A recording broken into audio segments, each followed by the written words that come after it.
Welcome back, NFL fans. You're locked in for another trip through gridiron history, one forgotten classic at a time. The NFL was a wild, weird, and wacky place to be in the 1920s. By 1926, there were 22 teams in one division, no playoffs, just one long pennant race.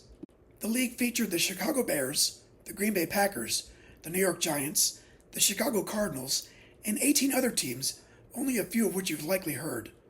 Teams with names like the Los Angeles Buccaneers, the Buffalo Rangers, the Milwaukee Badgers, and the Hammond Pros.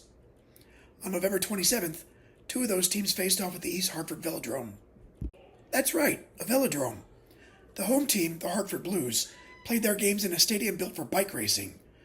The Blues came in at 3-6, set to host the 5-4-2 Duluth Eskimos.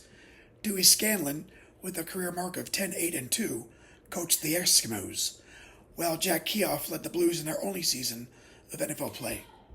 There's blessed little on Pro Football Reference, other than to say Eskimos fullback Ernie Nevers scored all the points in the game. Every point. Nevers connected on 3 field goals, a 38-yarder in the first quarter, then a 22-yarder and a 45-yarder in the third. In the fourth, with a 9-0 lead and the ball at the 16-yard line, Nevers carried on 3 consecutive plays and scored the only touchdown of the game. Of course, he also kicked the extra point. Duluth quarterback Cobb Rooney completed 11 passes in the game. By all accounts, he would have been the hero of the day, if not for Nevers' outstanding performance. Rooney also nabbed an interception in the fourth quarter on a Vic Redzivich pass. Defensively, the Eskimos kept Hartford at bay all game long, seldom allowing opposing rushers to break through the line of scrimmage.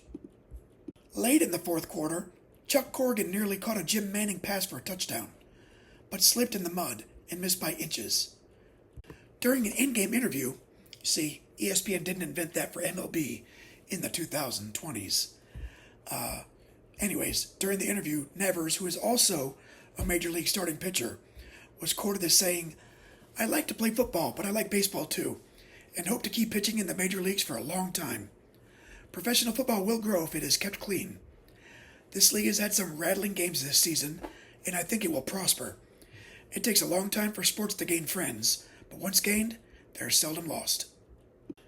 Nevers didn't play a lot of years in the majors, going 6-12 over 3 seasons with the St. Louis Browns.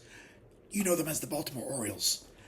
Nevertheless, he only played 5 seasons in the NFL, but it was enough to get selected into the Pro Football Hall of Fame with the inaugural class of 11 in 1963. Elected along with him was the guy sitting behind him on the bench for most of the day, Johnny Blood. Along with Blood and Nevers, other selectees included Jim Thorpe, Bronco Nagurski, Red Grange, and Slingin' Sammy Baugh, pictured here later on as a coach. For the Hartford Blues, it was the end of the road. They ended their only NFL season with a 3-7 record and a 13th place finish. The Eskimos played the Providence Steamroller the very next day, but neither team was able to win, let alone score. 0-0 tie. 2 weeks later, Duluth lost their season finale to the Kansas City Cowboys, 12-7. They finished in the first division, in 8th place at 6-5-3. Even though Hartford was done, Duluth had one more season than the NFL, but the Eskimos were only able to win 1 of 9 to finish next to last in 1927. Hey, if you don't mind, like, follow, subscribe, and comment. I really appreciate it. Until next time, keep the laces out, keep the history alive, and I'll see you on the next kickoff. Bye.